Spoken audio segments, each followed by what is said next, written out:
ये लो शाहिद अपने इस महीने की तनख्वाह। हामिद अपने मुलाजिम को तनख्वाह देते हुए कहता है। शाहिद, लेकिन साहब अभी तो महीना पूरे होने में पूरे 10 दिन पड़े हैं। अभी आप अपने पास रखें, मुझे जब जरूरत होगी मैं आपसे ले लूंगा। हामिद, अरे भाई मैंने कहा ना, ये ले लो अपनी तनख्वाह और कल से तुम्हें काम पर आने की जरूरत नहीं है। शाहिद, क्या हुआ साहब, मुझसे कोई गलती हुई है क्या? वो कुछ घबरा कर पूछता है। हामिद, नहीं भाई, बस मैंने तुझे कहा ना, बस कल से मत आना। अब मेरा सर मत खाओ और अपना काम करो। शाहिद कुछ परेशान हो जाता है और सोचता है कि शायद उससे कुछ गलती हुई है जो उसका मालिक उसे बिना बताए काम से निकाल रहा है। वो सारा दिन उदास और परेशान अपने मालिक के घर काम करता रहता है। जब शाम को उसके मालिक का भाई घर आता है तो वो शाहिद को कुछ उदास और परेशान पाकर उससे पूछता है, अरे क्या हुआ शाहिद, तुम इतने परेशान क्यों लग रहे हो? देखिए भाई, मैं इतने अरसे से आपके घर कामकाज कर रहा हूँ, मुझे आज तक आप लोगों ने तंग नहीं किया, मगर आज बड़े साहब को पता नहीं क्या हो गया। आज उन्होंने मुझे डांटा और कल से काम पर आने से भी सख्ती से मना कर दिया है। अच्छा, तुम परेशान मत हो, मैं अभी भाई से पूछता हूँ। उसे तसल्ली देने के बाद हातिम अपने बड़े भाई के पास आता है।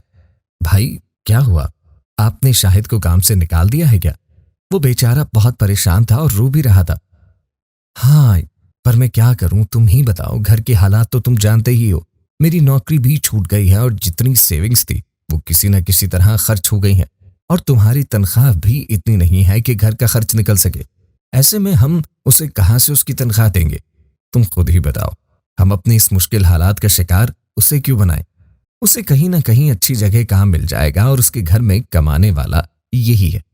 हमारे पास से तो उसे कुछ नहीं मिलेगा, कम से कम उसका घर तो चलता रहेगा ना। वो चाय देने ही आ रहा था, उन दोनों की सारी बातें सुन लेता है और अंदर कमरे में आता है और कहता है, आपने सोच भी कैसे लिया साहब कि मैं इस मुश्किल वक्त में आपका साथ छोड़ जाऊंगा? आपने हर मुश्किल में मेरा साथ दिया। जब मेरी बीवी बीमार थी तब भी आपने मुझे इतनी बड़ी रकम दे दी थी, और जब मैं बीमार पड़ गया था तब भी आपने मेरा कितना ख्याल रखा था।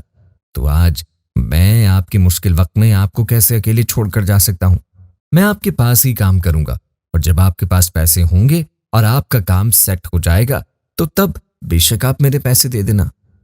मगर कुछ नहीं साहब, अब आप कुछ नहीं बोलेंगे, बस मैं अब आपकी और कोई बात नहीं सुनूंगा।